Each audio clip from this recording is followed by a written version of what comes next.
Tudo bem, pessoal? Bem-vindos a mais um Time to Talk by LM, o seu canal do empreendedorismo.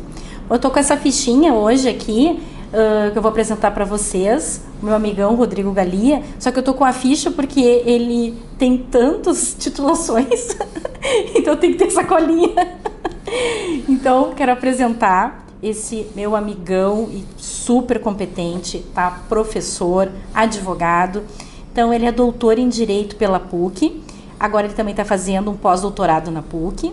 É professor do mestrado em Direito e da graduação em Direito e Administração da UFSM. E professor convidado do pós-graduação da PUC e do Verbo Jurídico. E ele conta com 20 obras já publicadas na área do direito. Bom, como o ano ainda não acabou, a gente sabe ainda que vai ter mais publicações, que eu estou sabendo, né? Então a gente vai conversar um pouquinho com ele hoje, porque ele é professor, mas a gente vai ficar pensando assim, mas é um canal de empreendedorismo. Mas o Rodrigo, ele empreende exatamente na área da educação. E a gente ainda não teve nenhum convidado na área da educação, que é a parte mais importante do empreendedorismo. Então, primeiro, bem-vindo ao nosso canal. Orgulho, alegria, satisfação em te receber aqui. Então, Cláudia, primeiro te dizer que é uma satisfação estar fazendo parte do teu programa. Eu tenho assistido algumas entrevistas que tu tem feito. Tu sabes o carinho que eu tenho por ti, a amizade que nós temos, né? E o respeito que eu tenho pela tua trajetória profissional. Tá? Então, eu sei que eu começo um pouco tímido, porque eu sou um pouco tímido inicialmente, mas para mim é uma honra vir contar um pouquinho da minha trajetória, né? Justamente por empreender em educação. Então, eu acho que a minha trajetória conta um pouquinho isso. Tá? Talvez uma trajetória que tenha sido pensada não como hoje algumas de lucratividade. Eu comecei pensando na educação como uma área que me satisfazia, né? Assim, aquele prazer de estar em sala de aula, aquela vontade de estar em sala de aula e de compartilhar experiências com os alunos. Então eu me formei em 1999, então estou completando 20 anos de formado, e tive essa ideia de ir para a docência já direto, né? Tinha uma experiência já de escritório, de estágios, e comecei, então, empreendendo na área da educação, né? E passei por algumas instituições nesses 20 anos. Primeiro, uma trajetória marcadamente privada, né? Passei pela PUC, dei aula 2 anos na PUC, dei aula 4 anos no IPA, dei aula um ano na UBRA, dei aula 5 anos na Unicinos, 1 ano na São Judas Tadeu, 4 anos e meio na Uniriter. Fui passando por algumas instituições, fui professor substituto da URGS 2 anos, 2010, 2012. E depois, agora, então, fiz o meu concurso para professor adjunto em Direito e Processo do Trabalho do curso de Direito da Universidade Federal de Santa Maria. Então, eu fui passando primeiro uma trajetória mais privada e depois eu fui para a esfera pública, onde estou agora, né? E continuo palestrando na área de educação e tentando fazer alguns eventos, alguns congressos, né? E publicando nessa área, porque eu acho muito importante, assim. Mas eu destacaria, até vou me antecipar um pouco na nossa fala, que eu me formei e fiquei muito em dúvida do que eu ia fazer pós-formado. Então eu brinco com o pessoal quando eu vou contar em aula que eu fiquei 2 semanas meio deprimido em casa pós-formado, porque eu ficava na frente da televisão vendo Vale a Pena Ver de novo e a minha mãe me conduzindo, agora tem que tomar banho, agora tem que jantar. Eu fiquei 2 semanas realmente sem saber o que eu iria fazer. E aí um amigo meu disse para mim o seguinte, e a minha família me dizia muito isso: o teu sucesso tem talhado ao teu prazer e à tua felicidade. Então, o que eu acho que isso tem a ver com o empreendedorismo, que é o teu canal e é o teu programa e a tua preocupação, né?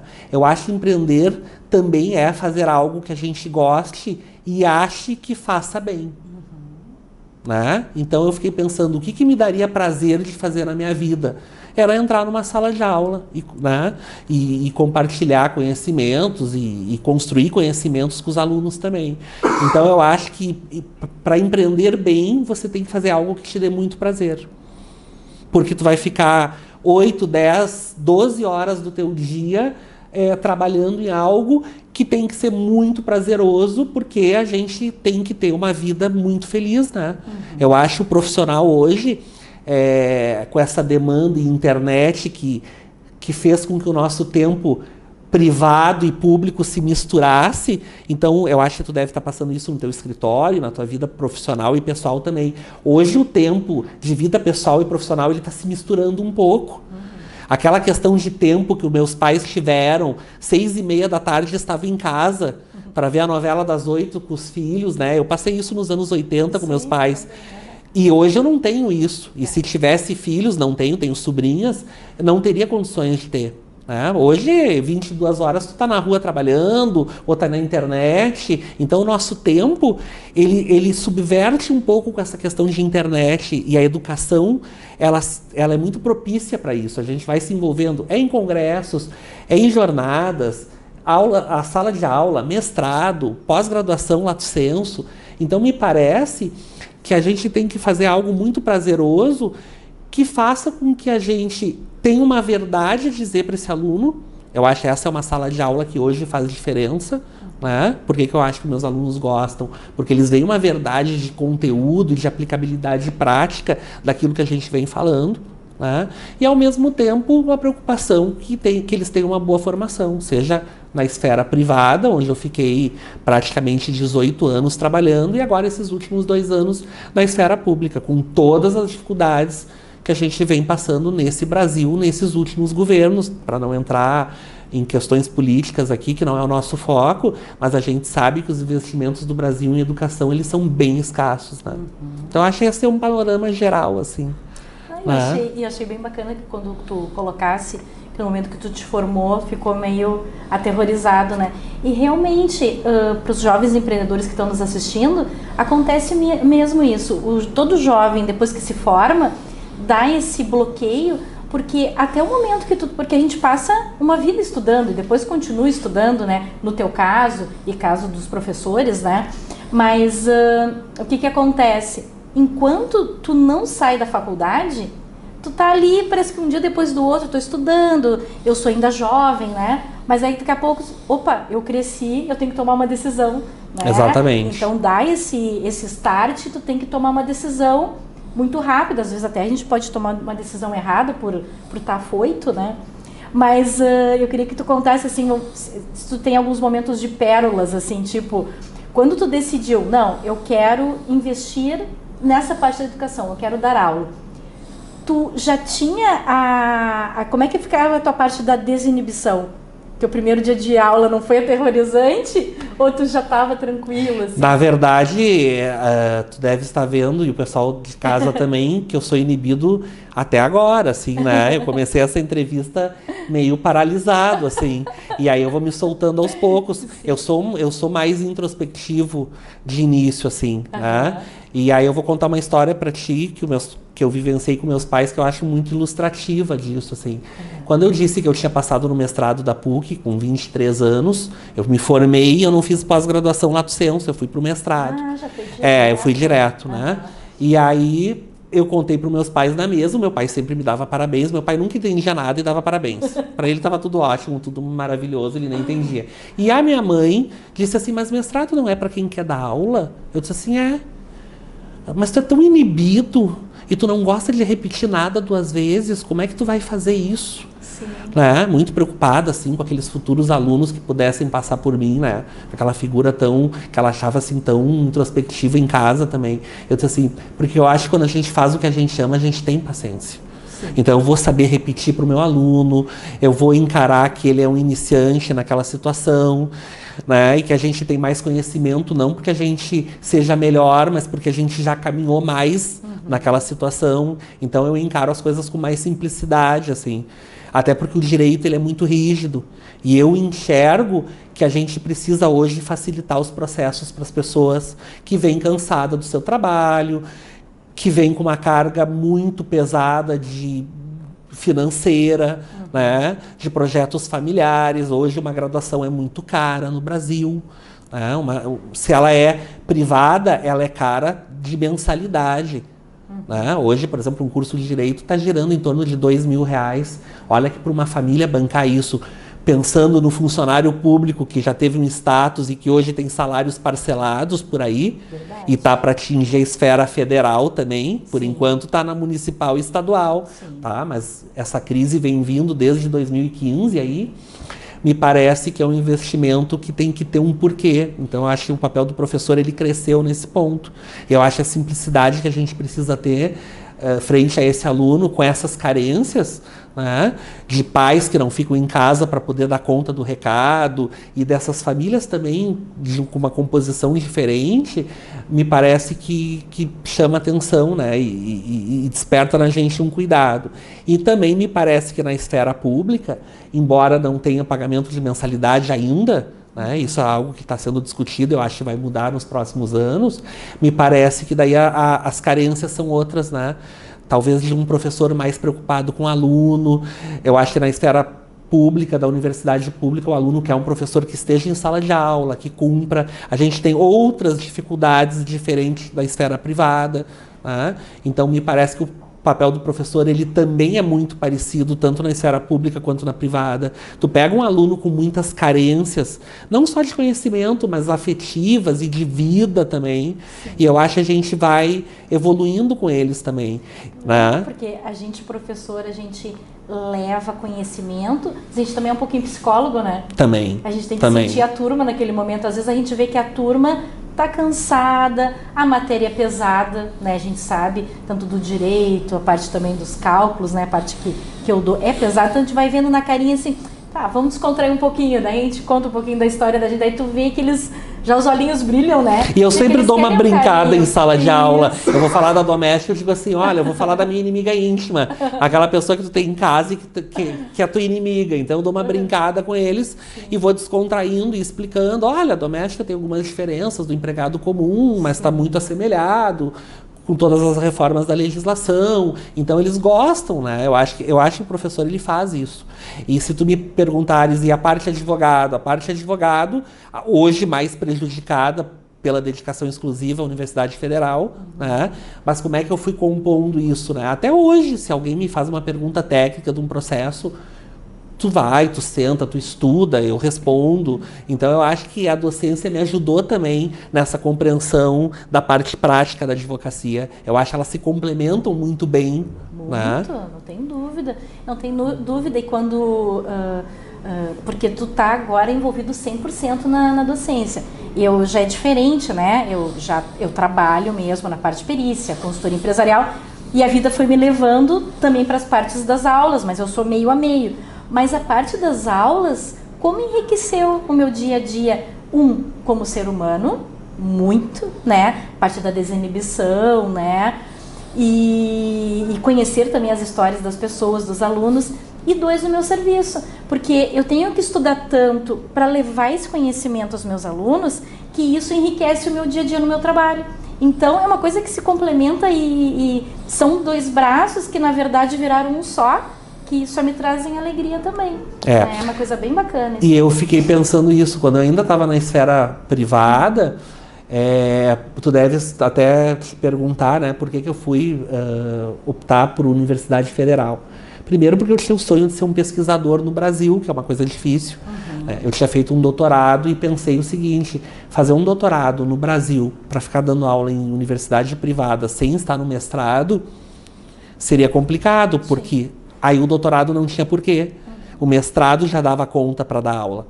Né? Então eu quis ir para uma universidade pública porque o meu ingresso no mestrado de Direito seria facilitado numa universidade pública. Na privada, a gente sabe que os espaços são poucos. E a maioria das universidades privadas em Direito ou já tem mestrado muito bem consolidado com os seus professores e geralmente programas muito sérios e muito bem consolidados, ou estão formando né, os seus programas de pós-graduação e como eu sou de Porto Alegre, né, ficava difícil fazer uma entrada num programa daqui. Né? Acabei fazendo um concurso em Santa Maria e hoje me divido nas 2 cidades. E vou te dizer assim, né, o que a universidade pública me deu foi esse ingresso no mestrado e essa possibilidade de entender por que eu tinha feito um doutorado. Hoje eu entendo a pesquisa, hoje a gente trabalha com teses, com novas matérias jurídicas, então a gente enxerga o direito do trabalho num novo prisma. Então eu vou fazer, por exemplo, eu vou orientar um aluno no mestrado, ele tem que sair com uma ideia nova sobre um tema. Então a gente tem que explorar um tema novo com ele. Sim. Uma perspectiva nova e trabalhar com reforma trabalhista, que agora vai vir uma outra parte de reforma. A gente teve a primeira, agora a gente está discutindo a previdenciária e vai voltar a discutir uma nova reforma trabalhista bem mais radical, né? Então me parece que o papel do direito e da perícia vão mudar mais ainda. Eu acho que eu te conheço desde 2008 e a gente foi vendo que o papel do direito e da perícia foram mudando nesse meio tempo, né? Mas eu vou te dizer assim, a faculdade pública me deu coisas assim muito interessantes, né? Pode não ser o maior salário do mundo, mas o aprendizado que eu estou tendo e a chance que a Universidade Federal de Santa Maria me deu e o jeito que eles me acolheram lá foi muito interessante, assim. Então, tu dá aula no mestrado, para mim, que já vinha dessa experiência de graduação, de pós-graduação, lato sensu, incluiu muito na minha vida. Até a maneira de encarar o direito, de enxergar os fenômenos, assim, preparar novos docentes, que eu acho que é uma necessidade que o Brasil tem. Eu fico pensando quando é que nós vamos encarar a educação como uma prioridade no país, né? Como é que as pessoas não enxergam que enquanto tu não investir nessa área, tu não vai ter um povo preparado para as novas demandas, né? É nessa parte que eu ia chegar agora, né? Que a gente estava um pouquinho no momento de descontração e agora vamos para a parte séria, né?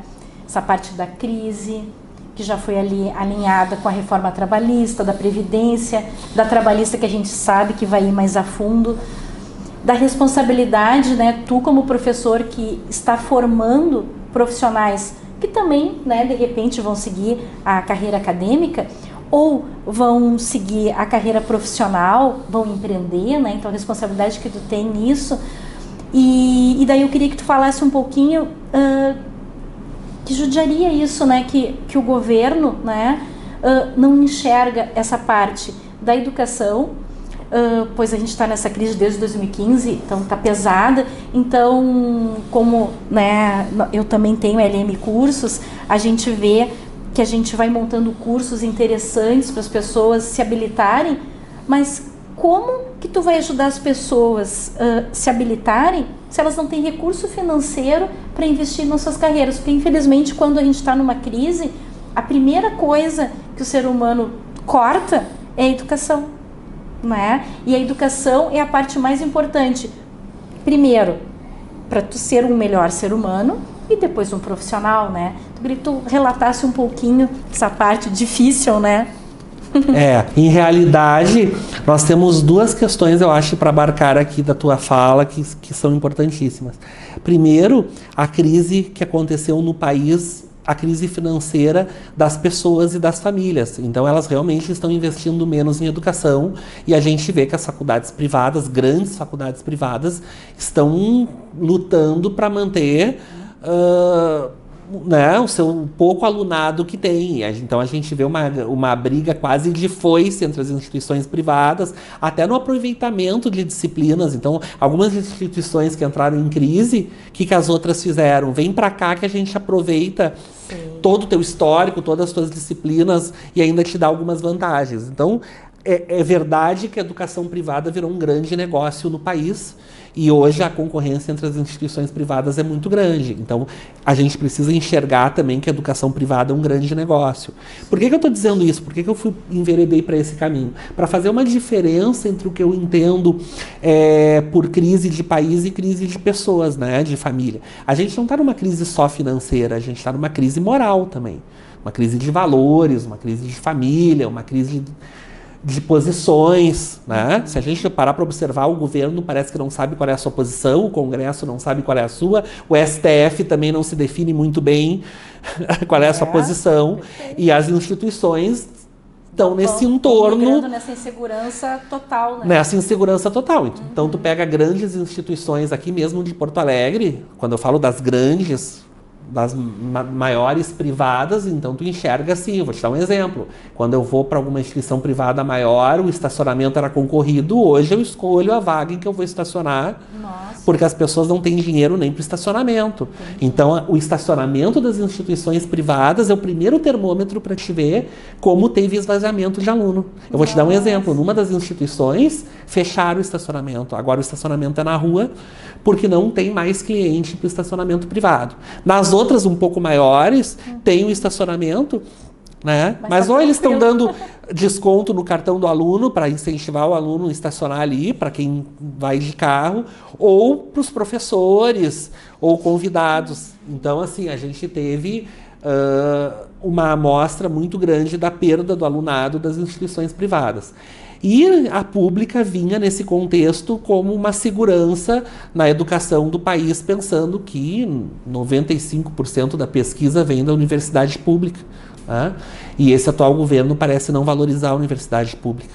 Tá? E agora vem aí o Futurice, que é aquele programa do governo federal, em que a gente vai ter aportes privados nas instituições públicas. Então a ideia é se cobrar mensalidade daquelas pessoas que recebam mais de 3 salários mínimos de renda. Isso é uma novidade que o governo ontem começou a redesenhar melhor com as instituições públicas. Então a gente também não sabe qual é o futuro da instituição pública. Isso está muito complicado. A questão da estabilidade do servidor, que também está sendo discutida. Então, assim, em termos de país, vem a reforma da Previdência, que vai ficar para agosto por causa dessa época complicada e porque eles também estão pensando na questão política, de não se queimar defendendo uma reforma da Previdência, que é uma reforma não em sentido bom para o trabalhador. Sim. Nós vamos ter mais tempo de contribuição, nós vamos ter menos renda.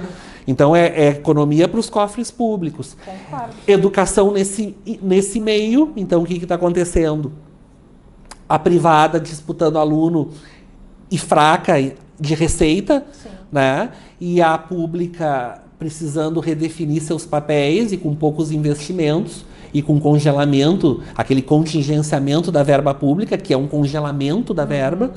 Então, eu te diria, a UFSM certamente tem renda para se manter até outubro desse ano, depois não se sabe se a coisa não andar, como vai ficar isso.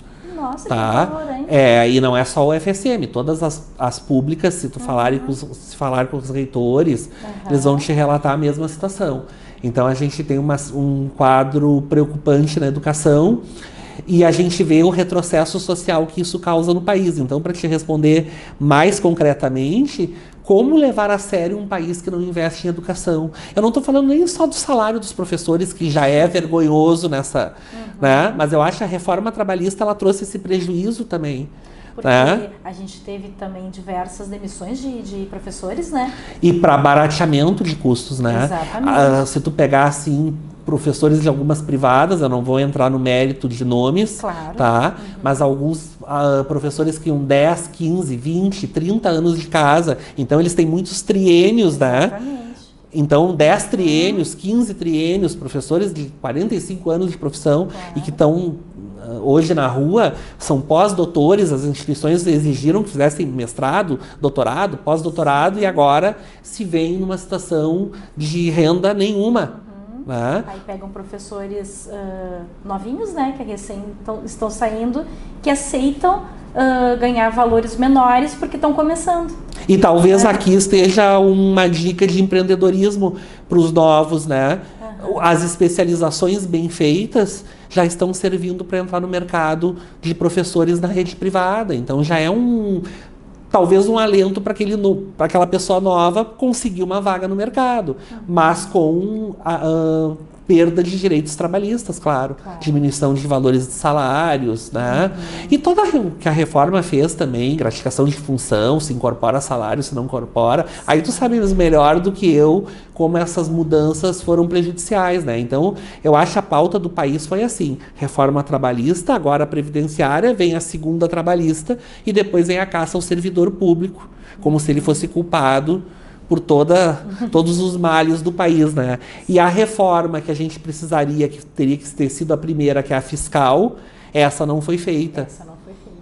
Exatamente, porque a fiscal, a tributária, porque essa é a parte mais importante, porque que uma empresa, quando está em crescimento, né, ela prefere, muitas vezes, pagar horas extras para esses funcionários, ou às vezes colocar agora ele em banco de horas, porque agora a reforma permite, em vez de empregar, porque a folha, infelizmente, eu pago, se tu pagar um salário mínimo e meio um funcionário, que é pouco para ele receber, a folha se transforma o dobro. Claro, claro. Então, se tu tiver 10 funcionários ganhando um salário mínimo e meio, a tua folha é muito cara, mas os coitados dos teus funcionários que estão trabalhando para ti 8 horas por dia ou até mais, eles não estão felizes contigo. A reforma trabalhista ela foi para grandes empresários e grandes empresas. As pequenas e médias continuaram muito piores, né? Porque hoje a tua folha é gigantesca se tu é uma pequena e média empresa e o teu funcionário não está satisfeito. Então tá muito para quem paga, tá pouco para quem recebe. Exatamente. Tu vê que nesse contexto, olha como as coisas se correlacionam, né? Se tu pegar a realidade do Uber, por exemplo, e do taxista, né? Sim. O taxista hoje ficou um serviço caro para quem paga. Né? Mas para ele se manter, ele não pode cobrar menos. Então, a população recebe o Uber, tá? E o Uber se discutindo se é um vínculo empregatício ou não. Tá? E várias defesas para que não haja... essa semana eu ouvi uma coisa que me apavorou, né? E eu tenho feito essa pesquisa quando eu pego o Uber. Os próprios motoristas dizem, eu não quero vínculo, doutor. Eu quero a minha liberdade. Mas eu acho um discurso comprado. Não é um discurso que ele sente aquilo, porque se ele parar para pensar, esse discurso tira dele férias, 13º. Segurança se acidentar. Exatamente, né? E outra questão, né? Será que o Uber vai querer investir no Brasil se for reconhecido o vínculo entre os motoristas e a Uber? Exatamente. Tá? Então me parece que quanto mais o país cede ao capital, mais crise a gente tem. Exatamente. O capital é muito voraz, né? Então tu tinha o serviço de táxi que era caro, aí vem o Uber para baratear. Né? Mas aí ele se torna um problema, porque daí o taxista ficou sem emprego, meio sem função, assim. Tá? O pessoal do Uber tá pouco também. Claro. Então dissipou, então me parece... E depois a gente já vê as outras empresas também, né? O Cabify, 99, né? Todas essas também surfando na onda nesse sentido. Me parece grave nesse sentido, né? E me parece assim que a gente precisa repensar essas relações de trabalho também, né? Não só do professor que a gente vinha falando, mas eu acho que essa questão tem vínculo, não tem vínculo, né? E com a reforma trabalhista me parece que aquele ativismo judicial bacana que o juiz do trabalho tinha, né? Talvez nas tuas entrevistas com juízes tu tenha visto isso, eles estão um pouco de mãos atadas também na inoperância do poder legislativo. O que eu via alguns juízes fazendo e que eu aprovava, que eu achava bacana? Onde não havia regulamentação de questões trabalhistas, o judiciário supria essa lacuna nas suas sentenças, nos seus casos concretos. O que a reforma fez? Artigo 8º, parágrafo 2º da CLT. Tá? Os juízes não podem ir além da lei. Súmulas e orientações jurisprudenciais não podem ir além da lei. Então, isso vem para combater esse ativismo. Mas esse ativismo judicial tão criticado, ele existe porque o nosso legislativo não toma conta de assuntos e problemas sociais que estão na pauta do dia. Claro. Né? Então, me parece assim que a gente precisaria rever o país em termos de educação, em termos de relações de trabalho, repensar a reforma trabalhista, tá? Até que ponto ela está sendo útil para todos, né? Quem é que está se beneficiando disso? Tá? E o papel do governo, que me parece que em pouco mais de 6 meses de governo não disse a que veio ainda. Tá? Precisa definir melhor. Bom, eu sou a favor da reforma, eu quero a reforma da Previdência, mas um pouco inoperante, assim. Sim. Né? Não, concordo plenamente. A gente está vivendo agora realmente de uma segurança jurídica. Nós dois que somos inseridos nessa parte da trabalhista, que a gente já tem muito serviço e aulas, enfim, o grande estudo e o grande esforço e energia que a gente está colocando isso. Primeiro, defender o nosso serviço, né? Claro, claro. Segundo, insegurança geral. Então, quando tu vai formar até esses alunos na parte do direito, eu formando nessa parte de cálculos, agora que eu estou dando o curso de perícia, os alunos falam, tá, professora, mas eu faço assim, olha, tu pode fazer assim ou desse jeito. Mas como assim? Isso, claro, porque o perito, ele está alinhado à linha do direito. E como nós estamos agora vivendo numa insegurança jurídica total, eu diria, por causa da trabalhista, e agora vamos supor que venha mais uma segunda reforma trabalhista, de repente tudo que a gente ensinou até agora, inclusive nos números, nos cálculos, nos processos, a gente vai ter que retificar tudo e estudar novamente e ser tudo diferente do que a gente fez, né? Uhum. Então, isso que eu penso não é uma melhora para o país. Não. Eu penso isso que é um retrocesso. É um retrocesso social. Social. Não acho que isso a gente está caminhando realmente para um crescimento, porque isso não está ajudando ninguém. Só está ajudando realmente a grande cúpula. E se a gente parar para pensar em reforma da Previdência, a gente falou da trabalhista, né? Então teve uma retração econômica. Então se as pessoas estão recebendo menos e têm direitos trabalhistas aniquilados, elas estão consumindo menos. Então retração econômica no mercado. Exatamente. Menos criação de vagas, menos oportunidades para jovens. E agora, com a reforma da Previdência, tu vai aniquilar o direito dos aposentados ou aposentandos, né? Os que já estão aposentados ficam nas regras antigas, mas os novos, né? Eles Então, vão se retrair. Vão se retrair Claro. mais. Então eu acho que o teu canal de empreendedorismo, ele está numa ordem de prioridade, de pauta. Eu te parabenizo pelos teus programas e iniciativa, porque realmente assim, a gente vai precisar repensar o empreendedorismo no Brasil, sobre todas essas óticas, né, de reforma de previdência, de reforma trabalhista, de governo novo, né, de posição de Congresso, às vezes conflitante com o governo. Então, na verdade, a gente está vivendo um Game of Thrones no país. Né, o STF tem uma posição, aí o Congresso tem outra, o presidente tem outra, e fica essa guerra de poder, e o povo, né, subjugado a todas essas vontades. Então, me parece que empreender vai passar por um processo de transformação também, inclusive tecnológica, que a gente nem falou aqui. Eu nem falei de inteligência artificial e outras coisas que também estão na pauta do dia, mas realmente eu enxergo assim, eu enxergo que o empreendedorismo do Brasil passa por mudanças. O papel do professor, o papel do perito, o papel do advogado vão se transformar. Né? Não vão deixar de existir, mas eu acho que o professor hoje em sala, ele tem que se reinventar mais. Os alunos hoje acessam a internet, então eles têm um conhecimento prévio à aula imenso, mas com menos qualidade, porque o que circula na internet tem muita coisa boa, mas tem muita coisa ruim. Então eu acho que hoje o professor dá uma depurada no que é bom e no que é ruim. Tu deve estar sentindo isso nas tuas aulas de perícia, né? Vem aquelas falas do senso comum, né? E a gente precisa trabalhar essa questão também, né? Outra questão que me parece complicada é a posição político-partidária em sala de aula, porque hoje fica complicado a gente se posicionar politicamente num país de tanta contradição e que as pessoas estão tão ferozes nas suas posições, né? Sim, a gente não pode. E parece que não enxergam que não é uma questão de esquerda ou direita. A gente precisa de um governo que represente os interesses do povo, os anseios do povo. Tanto faz se de direita ou de esquerda. Exato. Eu acho que a questão não se coloca aí. Né? E sempre essa fala, né? Porque o Lula, porque a Dilma, eles foram. Isso. É daqui para frente. Exato. Bom deixar o país numa situação ruim, mas quem está vindo aí tem que parar de usar esse discurso, porque o PT foi.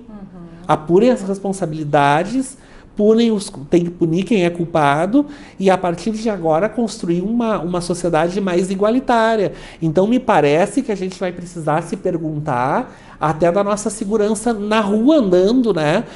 Como que eu quero ter segurança se as pessoas não têm acesso à educação, à cultura, se tu paga imposto e não tem devolução dos serviços, né, de educação, de saúde, que deveriam ser dados pelo Estado? Muito pelo contrário, um Estado absenteísta, né? Estado mínimo, voltando ao neoliberalismo, uma questão assim de pouca influência do Estado nas questões econômicas, políticas.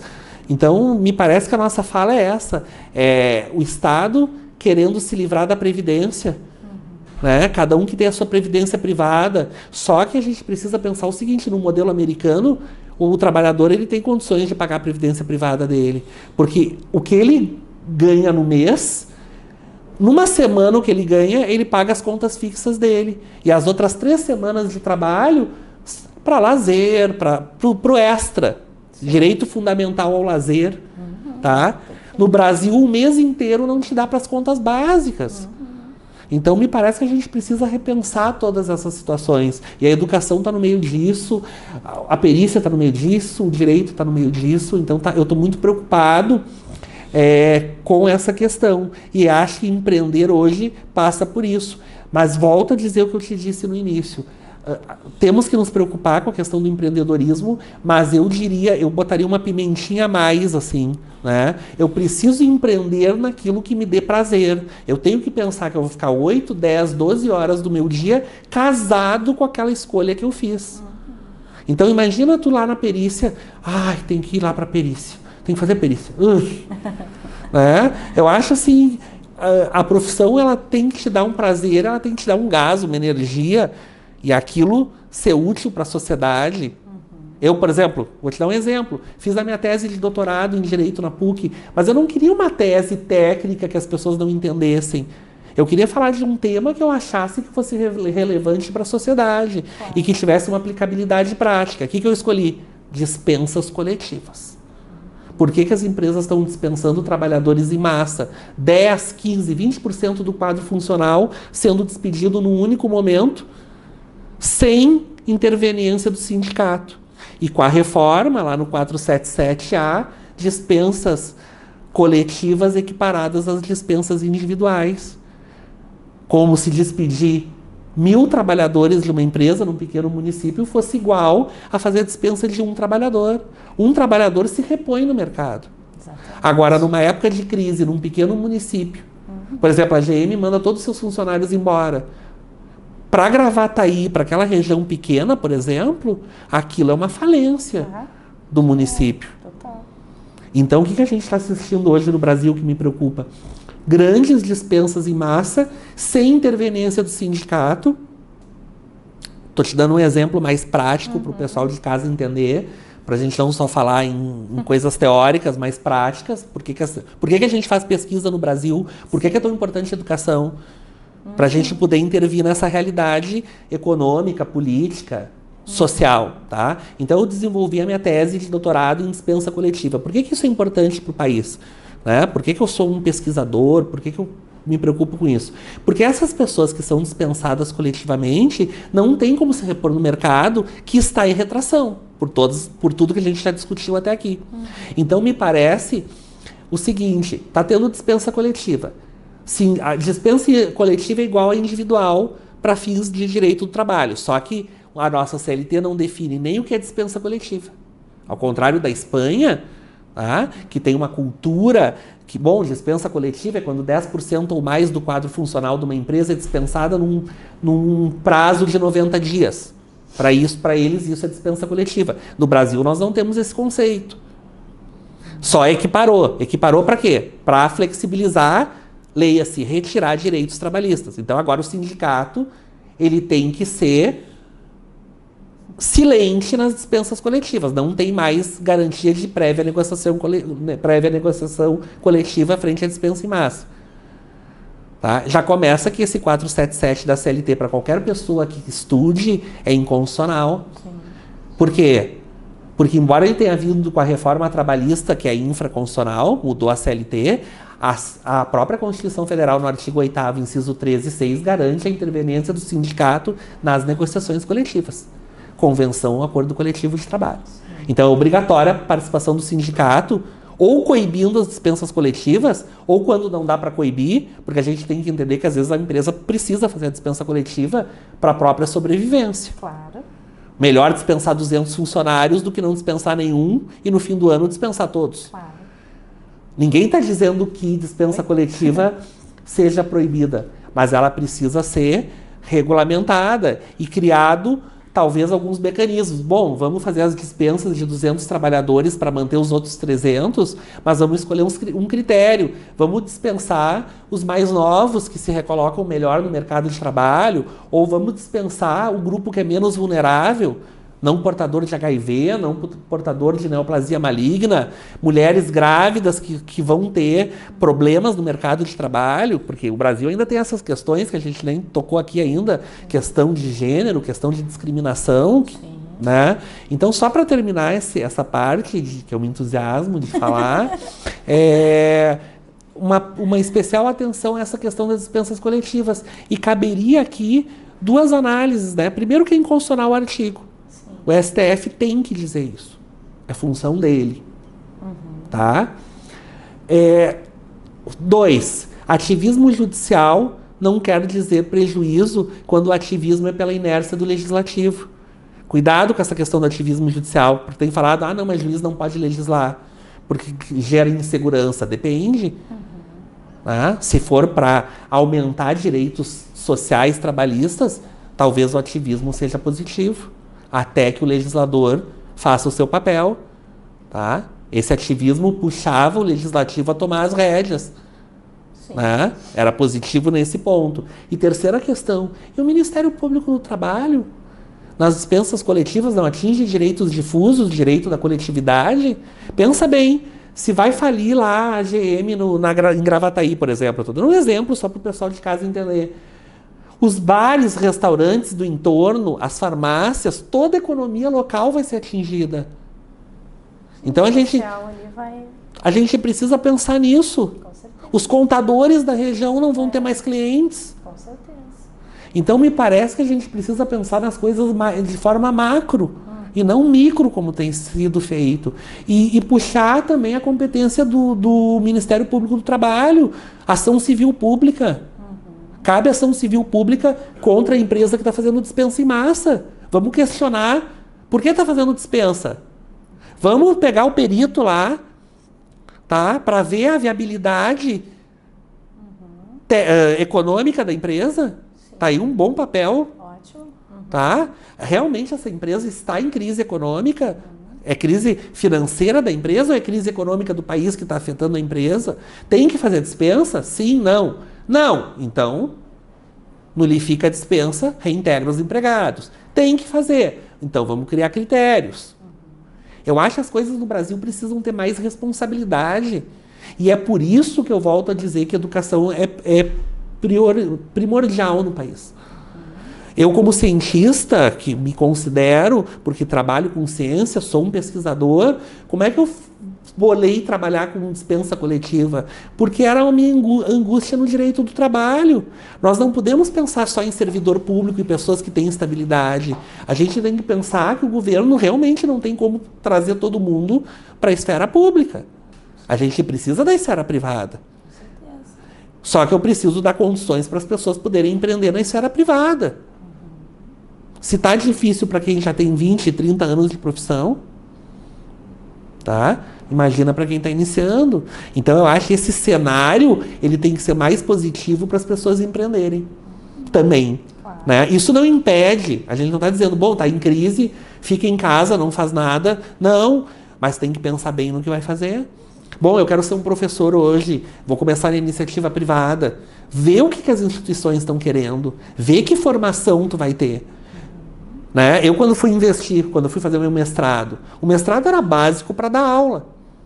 Né? Bom, fiz um mestrado, estou dando aula. Vale a pena fazer um doutorado? Sim, não, eu vou investir, vale a pena? Eu acho que essas perguntas o profissional tem que se fazer.